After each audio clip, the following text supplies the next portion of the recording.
No hebraico e no grego, as formas verbais são ratá e ramártano. Ratá para hebraico e ramártano para grego, que significam errar no sentido de errar ou não atingir um alvo. Ou seja, a palavra pecado no original significa errar o alvo.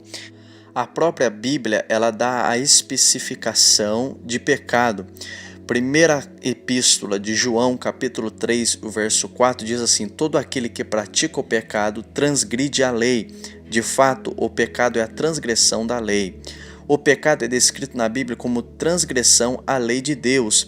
Nós vemos isso na primeira epístola de João, capítulo 3 e o verso 4. E rebelião contra Deus, Deuteronômio, capítulo 9, verso 7 e Josué, capítulo 1, verso 18. Em Gênesis capítulo 3 é descrito a rebelião de Adão e Eva contra Deus e contra os seus mandamentos. Após Adão e Eva eles pecarem, toda a raça humana, eles herdaram a natureza pecaminosa. Através de Adão, o pecado ele entrou no mundo e assim a morte veio a todos os homens. Nós vemos isso em Romanos capítulo 5 e o verso 12. E por que a morte veio a todos os homens? Romanos capítulo 6 e o verso 23. Porque o salário do pecado é a morte. Através de Adão, a inclinação ao pecado entrou na raça humana e todos os seres humanos tornaram-se pecadores por natureza.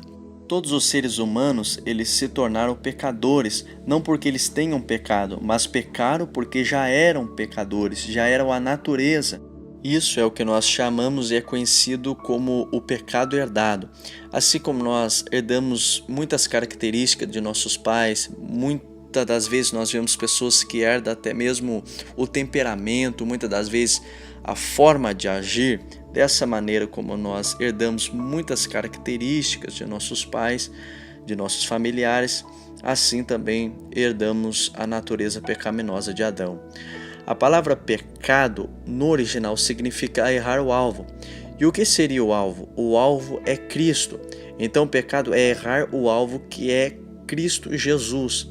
Eu acho muito interessante também a definição que John Piper ele dá para o pecado. Ele diz: o pecado é a rebeldia, ou seja, o pecado é a recusa do homem em se submeter à palavra de Deus.